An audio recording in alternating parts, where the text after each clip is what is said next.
Hey we go, one, I should say. Sorry about that. I just finished eating some lunch there. But I wanted to come on here and talk about WrestleMania 38 and what we have so far and potentially what we are going to get. Now, the matches so far that we have basically, I was just checking my dog there, making sure she doesn't run into the tripod. But what we have is 6 matches assigned already. 3 matches assigned to night 1 match assigned to night 2, and then 2 matches whose nights are to be determined. And the matches that we have are Ronda Rousey challenging Charlotte Flair, and that was my dog bumping into the tripod. He saw the camera wave or something like that, or shake. But anyway, we have, like I was saying, we have Charlotte Flair defending against Ronda Rousey on night 1 for the SmackDown Women's title. We have Becky Lynch and Bianca Belair on the same night for the Raw Women's Championship. And Rey Mysterio and Dominic Mysterio against The Miz and Logan Paul. That's right, Logan Paul will be in a match. He was in a segment last year, now he's going to be in a match. Then night 2, obviously they're going to close that out with Brock Lesnar, Roman Reigns, title for title, unification match, however you want to see it, for both the WWE Championship and Universal Championship. The matches that have been added on but have yet to be determined are Queen Zelina and Carmella defending the women's tag team titles against Sasha Banks and Naomi, and recently announced Edge versus AJ Styles, a match that everybody's been wanting to see for quite some time. As let me see, I'm going to place this somewhere before I go back to get it. And then of course we have other matches potentially on slate for WrestleMania, like the rumored McAfee-McMahon match, or basically let's call it like it is, the McAfee-Austin Theory match. We're probably going to get tag team title matches, potentially. Some are assuming we might get unification there as well, and that might be a more legitimate one than what they're talking about when it comes to the Reigns and Lesnar match. There is discussion of us getting Damian Priest, now a heel, challenging Finn Balor for a rematch at WrestleMania, and we might get the Demon Finn Balor for that, for the United States title. And there is a rumor, speculation, that Sami Zayn will face Johnny Knoxville, that's right, Johnny Knoxville of Jackass fame, in either a regular special attraction match or for the Intercontinental Championship. Now, here's the thing. Sami this Friday is set to defend the Intercontinental Championship against Ricochet. Now, people have speculated that Ricochet could walk out with the title, thus making Sami a transitional champion. What that could result in, potentially, is a fatal 4-way. Maybe. And what I mean by fatal 4-way is you could have Nakamura, you could have Ricochet, you could have Sami Zayn, you could have Johnny Knoxville. That could happen. You could have Ricochet against Nakamura, which I'm sure nobody would have a problem with. Whatever the case is, right now, Sami Zayn versus Johnny Knoxville is another match that's being planned. And then another match that's being slated is going to be Kevin Owens, potentially, if they can make it happen, against Stone Cold Steve Austin.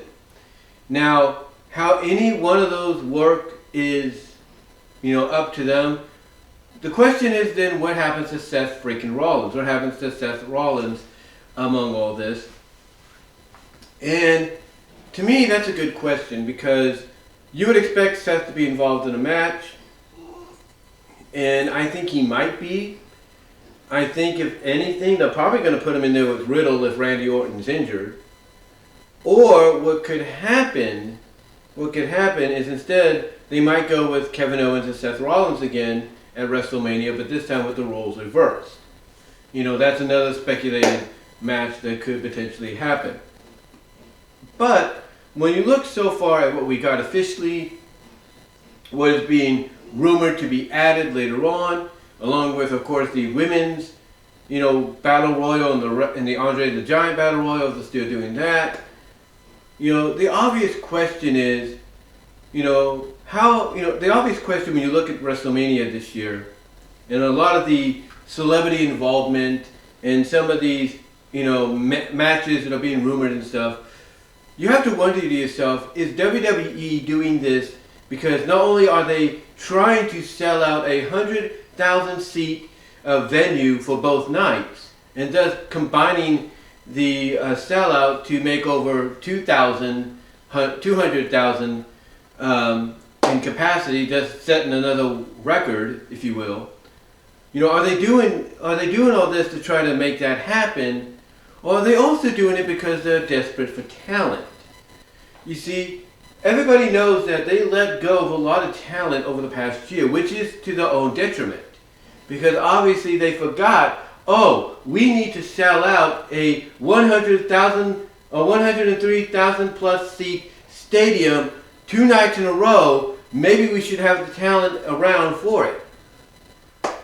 But now they have to basically scrap for whatever possible matchups they got, happening.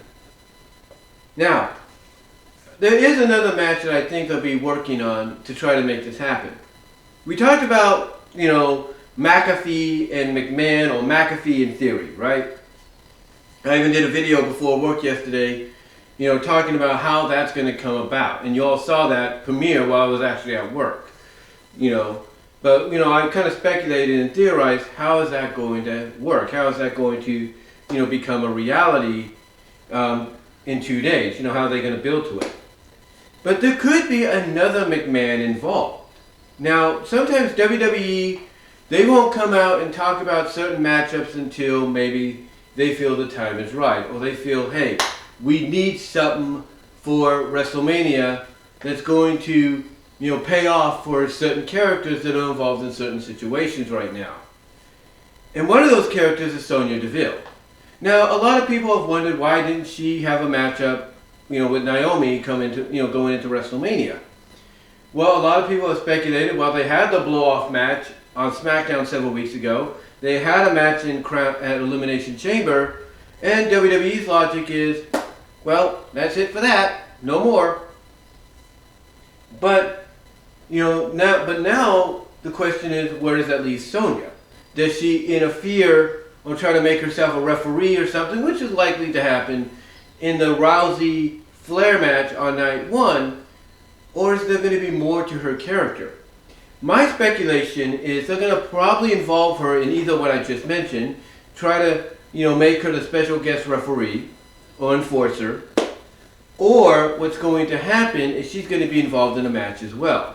But you might ask yourself, what kind of match is she going to be involved in? Well, there's many different outcomes for this to happen. There's a lot of speculation that, in my opinion, as you watch SmackDown, or at least you watch the clips on YouTube of SmackDown, there's a lot of speculation going around that it looks like, in my opinion, that they're leading towards something between her and the McMahons. Mostly, in my opinion, Stephanie McMahon. How they would get Stephanie involved is up in the air. And Stephanie's involvement, I think, is more likely, as an in-ring competitor at WrestleMania than her dad's. But how they get her involved is up in the air, because obviously we know that Sonya's not going to take this whole upper management, sticking their nose in her business kind of deal any longer, and she's going to want Stephanie McMahon, or at least somebody, on behalf of upper management, to face her one-on-one, to face her face-to-face and explain their actions. Now that could happen. There is also speculation that since she's being involved with Ronda Rousey right now, that that Shayna Baszler actually might get involved as well. That Shayna might stick her nose in and either aid Sonya and Charlotte against her former friend, or because we know the friends, this may lead to a Shayna Baszler heel turn, and we may get Deville and Baszler, at WrestleMania. That could be something too. Excuse me for a second.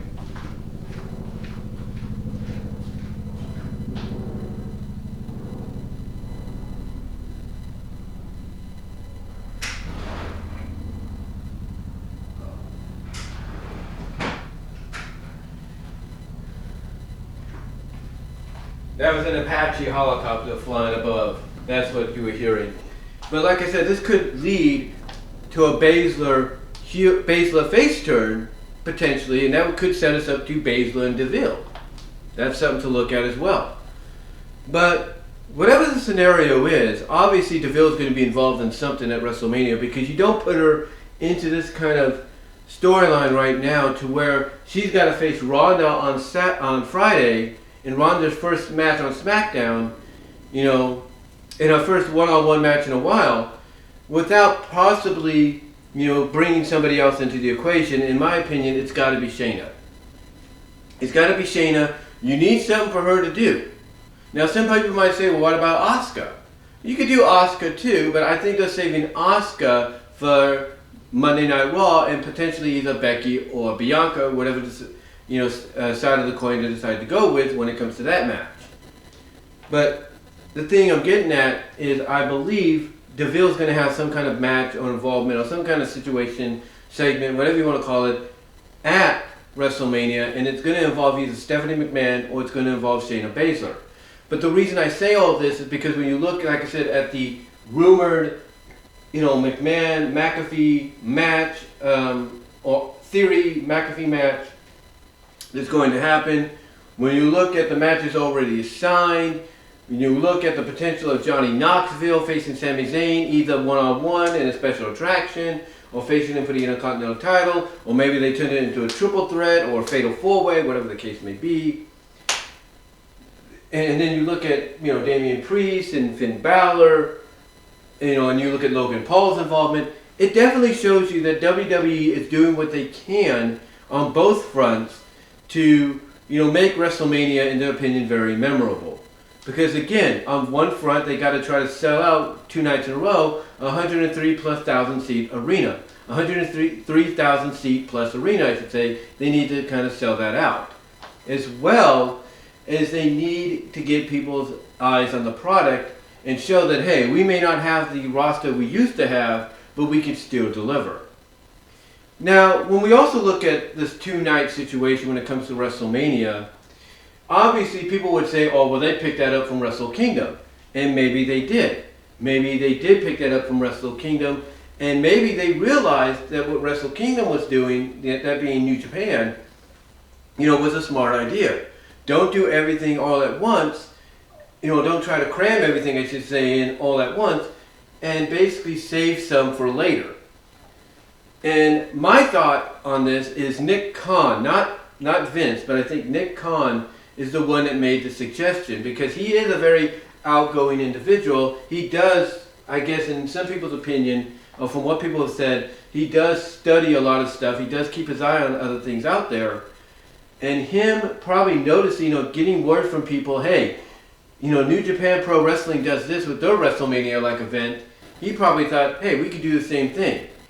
Even though New Japan took it a step further this year when they added a 3rd night about a week later, but what are you going to do?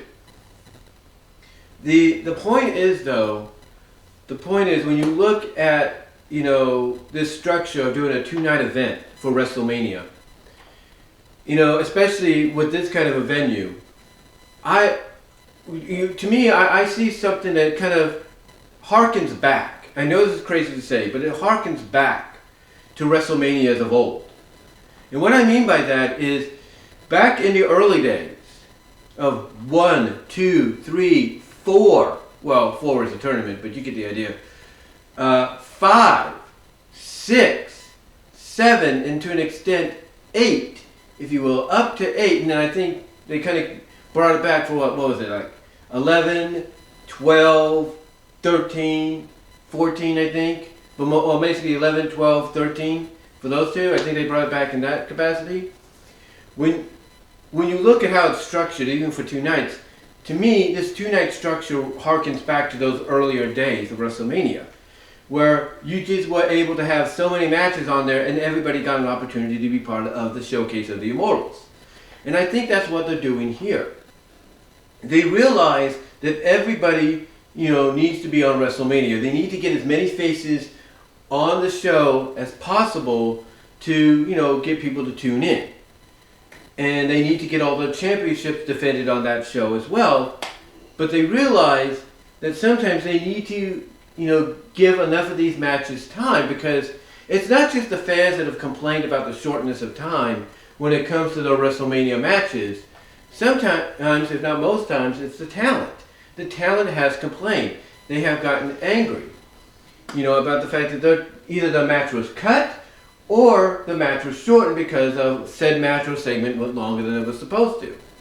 So to me, when I look at this two-night structure, I look at something that harkens back to those olden days, to where, from 1, 2, 3, 4 to an extent, 5, 6, 7, and even 8, they had not just, featured matches on there, ones that got promoted the most, but they had other matches that allowed everybody to be on the card.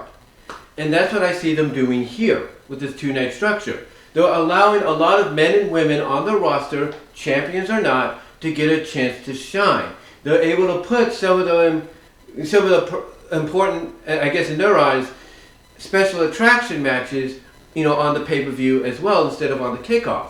Like the Andre the Giant Battle Royal, the Women's WrestleMania Battle Royal. They're able to do all that, and not have to sacrifice them onto the kickoff or anywhere else. So when you look at, like I said, when you look at basically how this is being, structured now as a two-night event, not saying it's something that WWE is going to keep doing for years to come, but when you look at it from this perspective, it makes sense because it allows a lot of people to get onto the show that normally wouldn't. That normally someone like a Carmella and a Zelina Vega, or Queen Zelina, if you will, they'd be regulated to the kickoff, or they'd be regulated to the Women's Battle Royal. Or they'd be told, hey, we're going to, instead of putting your match on WrestleMania, we're going to put your match on Monday Night Raw. And that's it. But here they can get the opportunity to shine. No matter how long or short the match is, they get the opportunity to shine. So when I look at the overall outlook of this year's WrestleMania, I look at a WrestleMania that, like I said, on two fronts, WWE is trying to sell out the arena or the stadium 2 nights in a row, as well as they're trying to make up for a depleted roster that they should have kind of, realized was going to happen when they made all those cuts, when they made all those releases, but also by trying to make up for that depleted roster, show the world, hey, we're still number one, look who we got, look what matches we're giving you, and look how we're doing it. And then, secondly, I should say, secondly or thirdly, whatever you want to call it, you look at the structure of why they're doing it 2 nights, and to me, as I said, it harkens back to those olden days.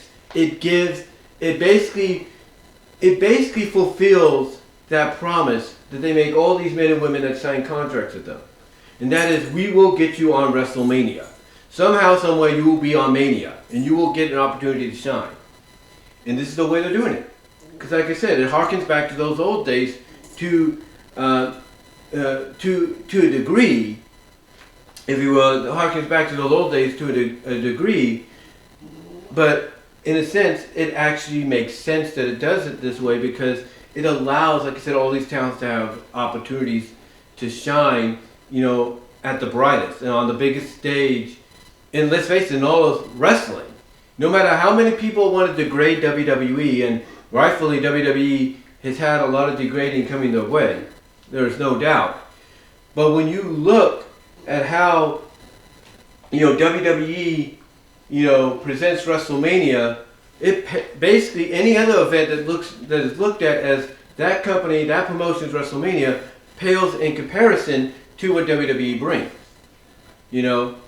And again, that's something that some people have to acknowledge, whether they like WWE's, methods right now or they don't. Overall, when I look at, like I say, the outlook for this entire Mania, like I said, they're trying to hit 3 to 4 bullet points here. 1, they're trying to sell out the arena 2 nights in a row. 2, they're trying to make up for the depleted roster by saying, hey, look, we still got what it takes to put on a good show. Look at these matches we're giving you. Look at the opportunities we're giving wrestlers. And look what the celebrities we're bringing in. Those are 2 things. 3, number 3, by having it 2 nights, they're allowing for more, more ample time for matches, if that becomes the primary focus, hopefully, to really shine, especially if they're very important featured matchups. And 4, it also, speaking of matchups, and that's my dog, she's got allergies right now, she's fine.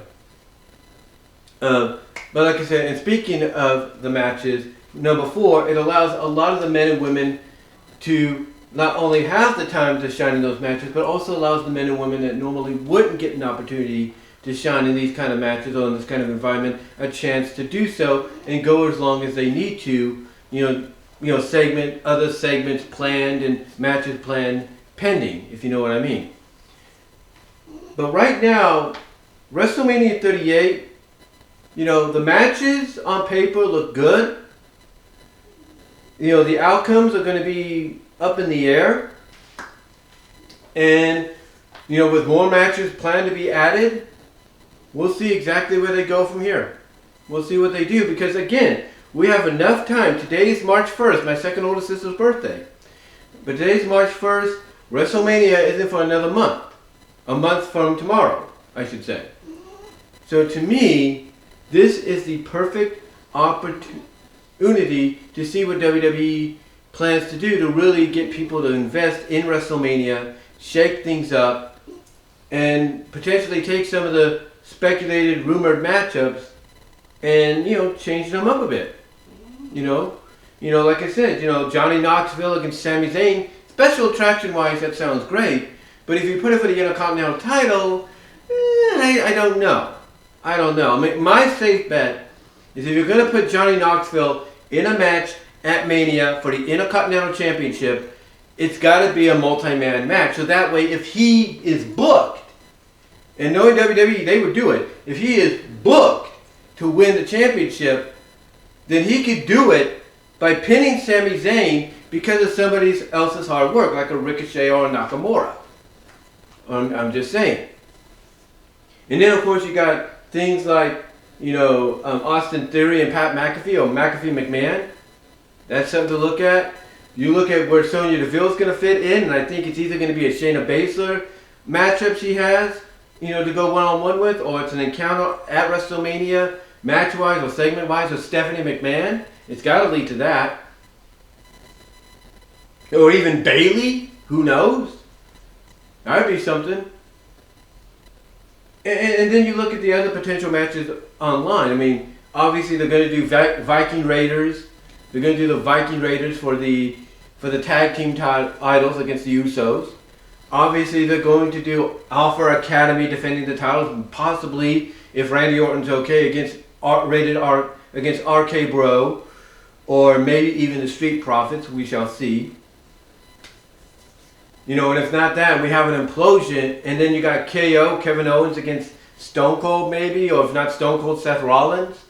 See, WWE is doing everything they can to really not just give everybody that I just mentioned that potentially has not been yet assigned a match, but will be, a chance to shine on the showcase of the Immortals.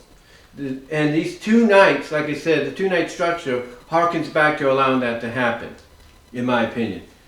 But, again, to me, I think what this could be potentially for WWE, this potentially could be the reset they need.